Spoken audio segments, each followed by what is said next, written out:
Right, let's catch up with what I think there are the top 5 moments of La Liga this weekend. Starting with Atletico Madrid.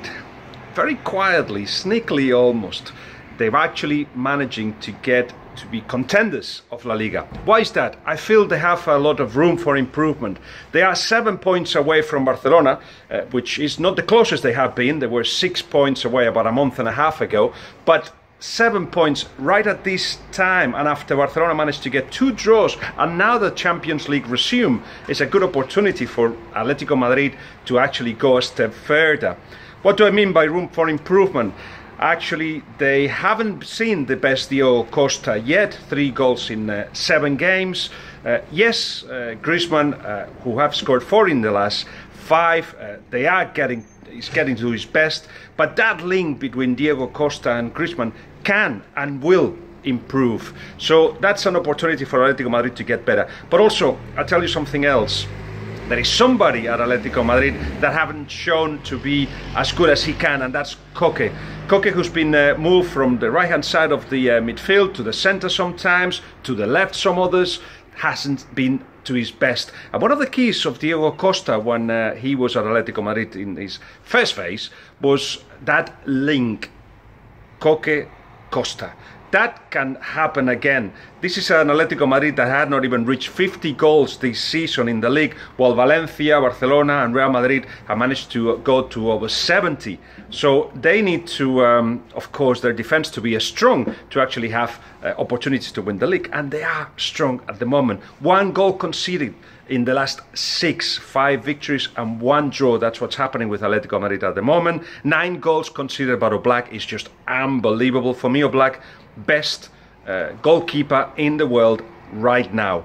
And that's said by the stats, 0.4 goals conceded this season, which is unbelievable, and nobody in the world has got that kind of stat. But that's of course down to the defensive structure of Atletico Madrid.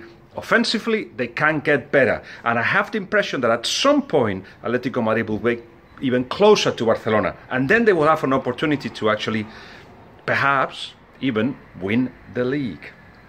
2.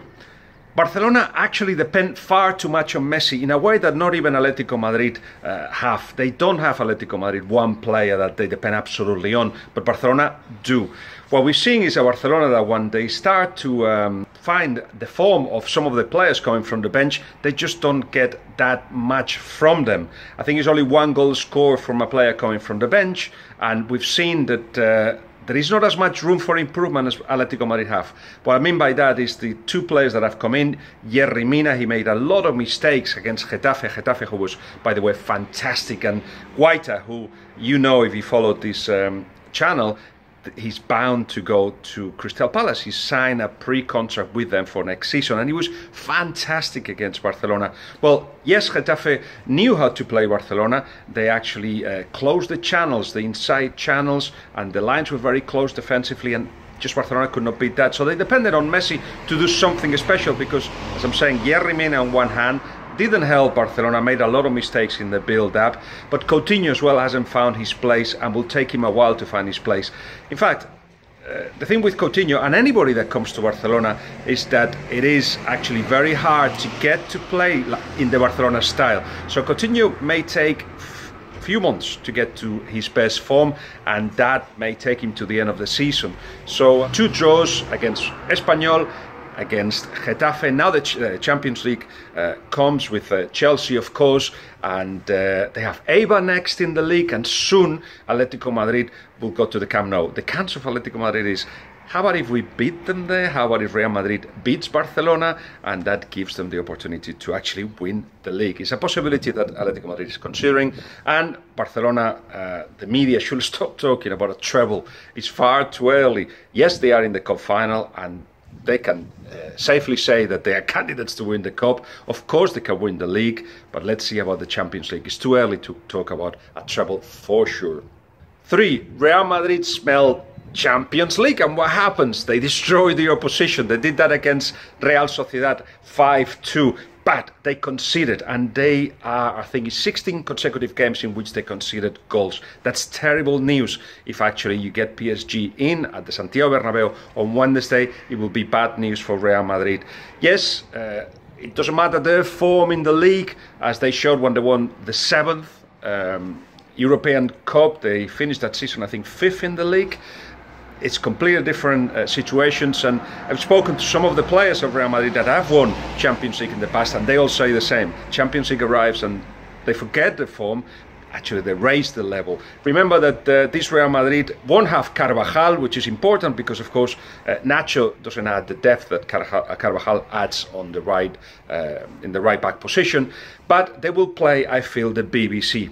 And when that happens, you obviously expect a lot of opportunities up front. Look at Ronaldo, already scored 2 more goals than he did last season, 23 goals.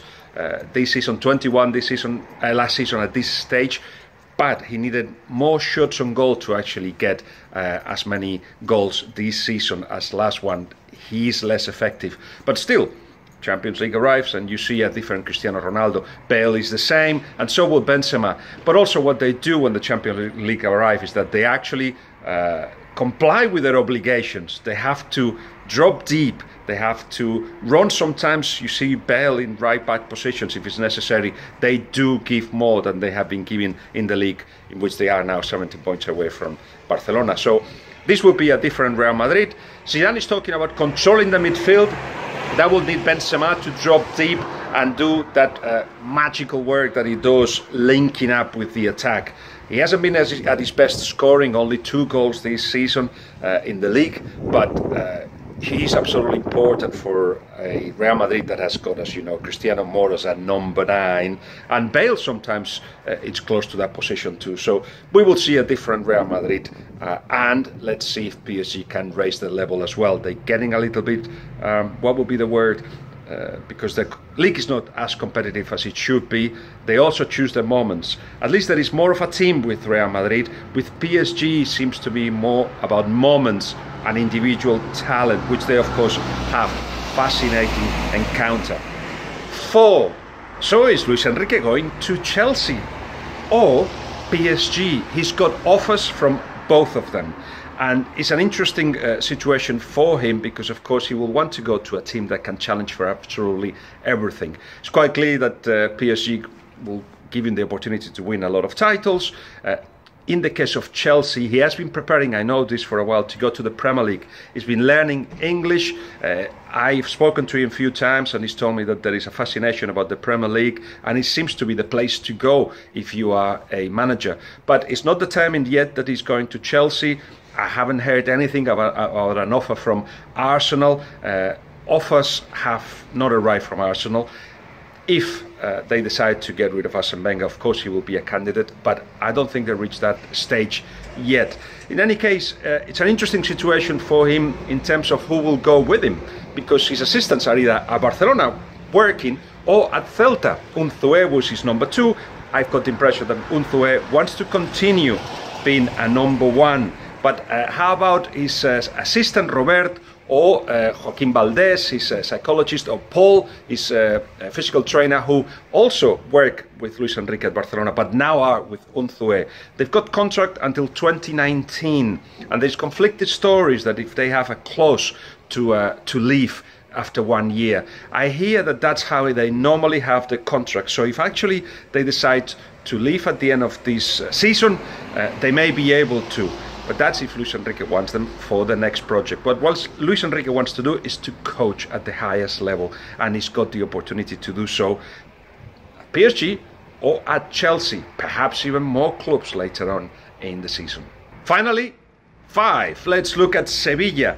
One thing that is happening with Sevilla is that, again, they smell the Champions League and they all seem to work hard to raise the level.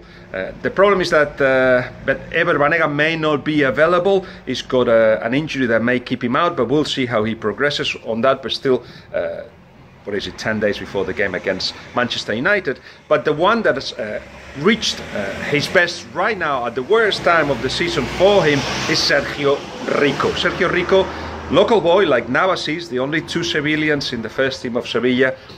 as normally tends to happen in Spain, you actually are local and you're the one getting more criticisms and from your own fans. It was happening to him after mistakes against Getafe and mistakes against Leganés.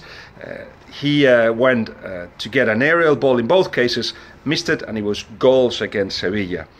You know that as a goalkeeper you suffer a lot because you're more visible than the rest. Your mistakes are more visible.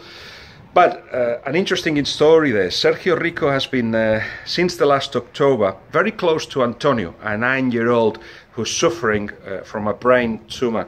And that has given him an extra motivation. He sees the battle of Antonio, he's close to Antonio and his family, and he sees that there is nothing that he cannot beat if he sees Antonio with that kind of inside power.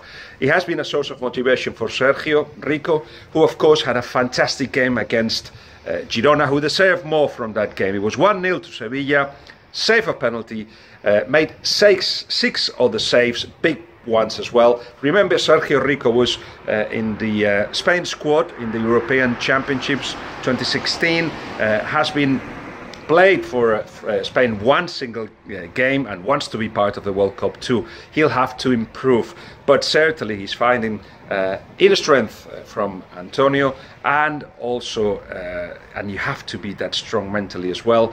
A good performance against Girona has helped him. So now Sergio Rico has recovered that confidence necessary for goalkeepers, and necessary at a crucial time for Sevilla. Of course, they want to have a good chance against Manchester United, who after the defeat against Newcastle suggest that they have their weaknesses both up front, if they're not as sharp and as effective as they were early in the season, and at the back certainly as well, and Sevilla may take advantage of it. We'll talk more on that in the next few weeks, but for now we'll leave it there. Those are the 5 things that I thought La Liga gave us this weekend.